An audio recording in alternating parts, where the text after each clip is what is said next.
好漂亮的花蟹。对，花蟹的部分，待会我们会请思涵姐，可能要麻烦你帮忙剥一下蟹肉啊哈，我们一起合力把这件事情完成。OK。好，这一道主菜还是虾子哈，那我们今天用了这个白虾来做。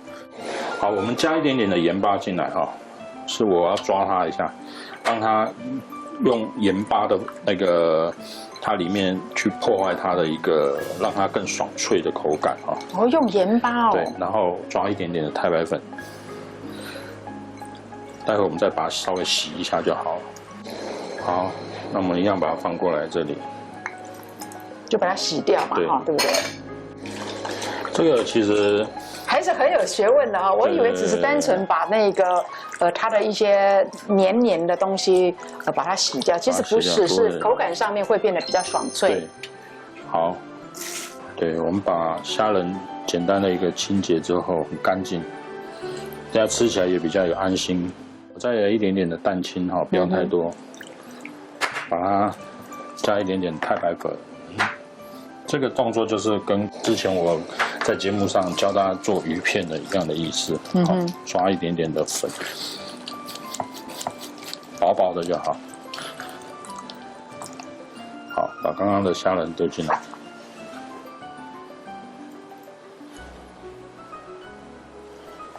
这个都是我们自己现剥现做的。好，你看这样子，虾仁就很漂亮。等一下炒起来一定很好吃。对呀，经过你刚刚那个洗的过程哦，我第一次看到人家这样子处理虾子。好，这就是我们待会的虾仁，先备用哈。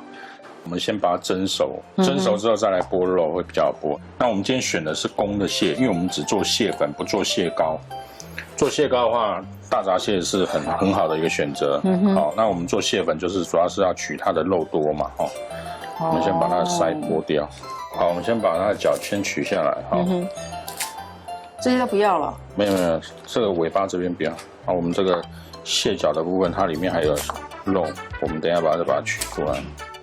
各位观众，如果看你男朋友有没有对你很贴心，你就先点一只蟹，看他蟹脚有没有留给你，还是说他自己一个人就吃2根蟹脚，就知道他爱不爱你。好，从料理看人生哦，从料理也可以看到呢，这个女婿对我很好的话，他就会把这个蟹脚给我吃，而且还帮你剥好。对，没有错，还要虾也帮你剥好，壳都帮你去掉，对不对？好，我们把这2边呢都把它去掉之后啊，然后我们准备来剥蟹肉。好，那我们把这个稍微再拍一下，因为你拍一下的时候啊，它就会碎掉。待会取肉比较好取。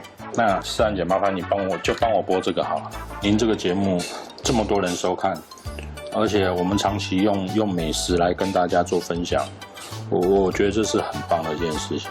是啊，这个也很谢谢观众朋友呢，真的10-20年来呢，对我们节目的这个喜爱啦，不离不弃，不离不弃，对。用一点红萝卜，好来代替它一个所谓的蟹黄的部分。是。那因为我们今天是用公的蟹，所以我们炒蟹粉，我还是希望有一点红红的感觉。是。那我们用红萝卜来，而红萝卜它有一个甜分，跟这个蟹肉、洋葱非常的搭。好，那我们不要用切的，不要用切丁的方式，我们用汤匙去刮。用刮的方式，你会发现到它刮下来就是这样子碎碎的哈。天哪，好特别哦！啊，真的很像那个蟹膏，对不对？对，你就刮，慢慢的刮。好，这样子我们就少摄取了胆固醇了。就是在这里面，我们也摄取到一些营养成分在里面。那最后我们来切这个鸭蛋黄，因为我要有点鸭蛋黄的一个，它这是用盐巴去腌的，所以它会有一个一样是发酵过的一个味道。我们大概做一点点吸墨哈。是。啊。哇，不一样的颜色啊。对。那待会我们就把这3样东西把它结合在一起。好，接下来我们就可以来料理了哈。我们来开一个火。好，我们先把虾仁的部分先弄熟。好，我们来把虾仁放下来。一颗一颗的摆哦。对啊，因为你也是怕它会粘在一起，对不对？对。所以我们油温也没有很高哈。你看油温不高到什么程度呢？你可以看我们放下去的虾子哦，放了一段时间它才开始变橘色哦。对，因为你如果油温太高的话，马上它因为外面有一层粉，薄薄的一层粉，你油温太高，它反而待会那个就不够滑，你就不够，待会吃起来你就会觉得很硬，对。好，慢慢熟了哈。漂亮，我很喜欢虾仁的颜色。对呀，看起来非常的有朝气哦。红红的。所以我们要全熟吗？还是不要8分熟、7分熟？7分熟就好，6、7分熟，因为我们待会还要跟蟹粉一起融合。如果你这个时候太熟的话，你待会你的虾就不够好吃。对，好。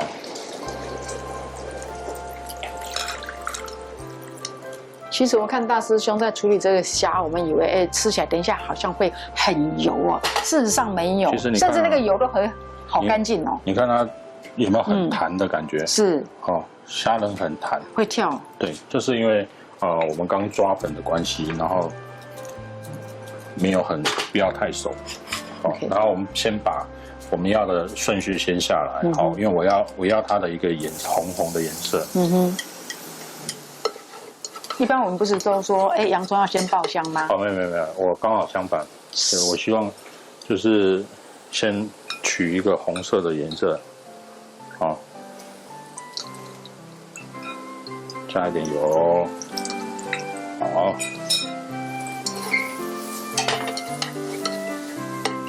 很香。我们的洋葱倒下来，好，蟹一起。因为我们蛋黄也有点油哈，所以鸭蛋黄也是会有点油脂。好，你看我们大概炒一下的时候哈，它越炒越干，然后它的香气也慢慢的融合。对，这时候3个香味都闻得到哎。对。好，我们来把高汤倒下来。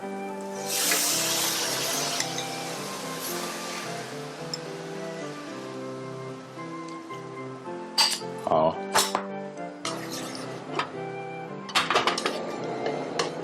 就让它稍微滚一下。这时候把我们刚刚的蟹粉倒下来。好，所以我们在剥这个蟹肉的时候，一定要谨记在先，就是要确定里面没有蟹壳。对。好，所以剥完之后还要稍微用手去感受一下里面有没有蟹壳。正常来讲啊，我们调味的时候放一点盐。需要吗？要一点点，真的是一点点。对，那我还会放一样东西，之前我们在餐厅饭店可能会有些人会用蚝油，但我不要，我用一点点的酱油。其实酱油有点大豆、黑豆的味道，是放一点点黑豆味道下去，也真的是一点点啊，因为太多的话，我们待会儿那个很漂亮的那个蛋黄跟那个红萝卜的颜色呢，可能就会比较浑浊了。我们大概煮个30秒，让它结合一下。我们加一点点的芡粉就好，不要太多，因为待会这些酱汁才会扒在那个虾仁上面。好，然后把刚刚的虾仁，其实你看到我们虾仁放在旁边它已经熟成了。看这样子是不是很漂亮？哇，超级漂亮，而且滴一点。你还没勾芡吧？一点点，勾了一点点。勾了一点点了。对，这是我们今天的蟹粉虾仁。完成了耶！对，然后这个虾子好像还会跳哎。对啊，还蛮弹跳的。好好吃哦，这虾仁哦。没有过老。刚刚好。太好吃了！今天这个虾仁，观众朋友，你如果看我们的这一集的节目，一定要把这个虾仁的处理的方式要学起来。很弹牙哈，而且好甜哦。我觉得不爱吃红萝卜的这个小朋友啊，一定会被你这一道呢，这个蟹粉虾仁呢，对，可以完全征服。没错，因为我想没有人可以拒绝得了大师兄今天带来的这一道呢，这个蟹粉虾仁啊，用红萝卜来代替我们的这个蟹黄，啊，对减低了这个胆固醇，然后呢又让那个颜色啦，还有这个风味啦、营养都加分哦。